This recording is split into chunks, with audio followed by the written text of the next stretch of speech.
of New York Governor Kathy Hochul meeting with people still cleaning up after catastrophic flooding slammed Long Island's North Shore last week. A disaster emergency was declared on Friday, but many are saying that it should have been announced much earlier to get residents access to that much-needed relief. All right, now this comes as we're learning Governor Hochul kept her plan to tour some of the hardest hit areas today under wraps. Fox 5's Michelle Ross is in Port Jefferson Station with the latest tonight.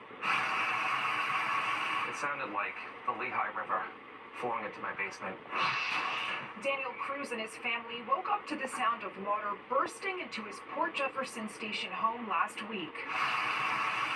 The force of the water just blew this open. I mean, it just tore it right out.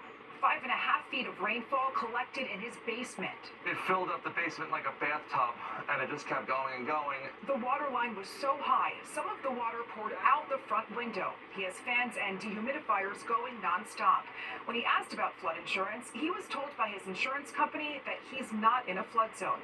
Governor Kathy Hochul toured storm damage on Tuesday, more than 1 week after the storm, and declared a disaster emergency on Friday, but kept her schedule private, avoiding a public Q&A while on tour.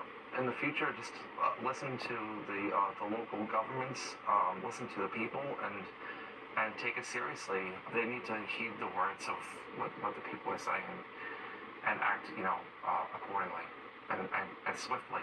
Residents will now be able to apply for federal assistance, but every day counts. After typing in Stony Brook and Port Jefferson Station zip codes in the FEMA website, this message comes up.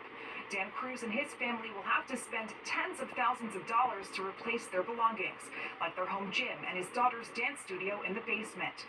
A 20-yard dumpster filled with their memories was just removed from the house.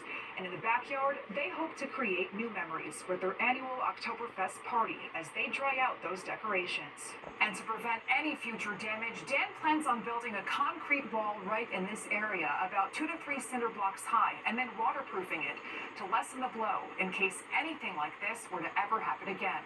Reporting in Port Jefferson Station, Michelle Ross, Fox 5 News. Well,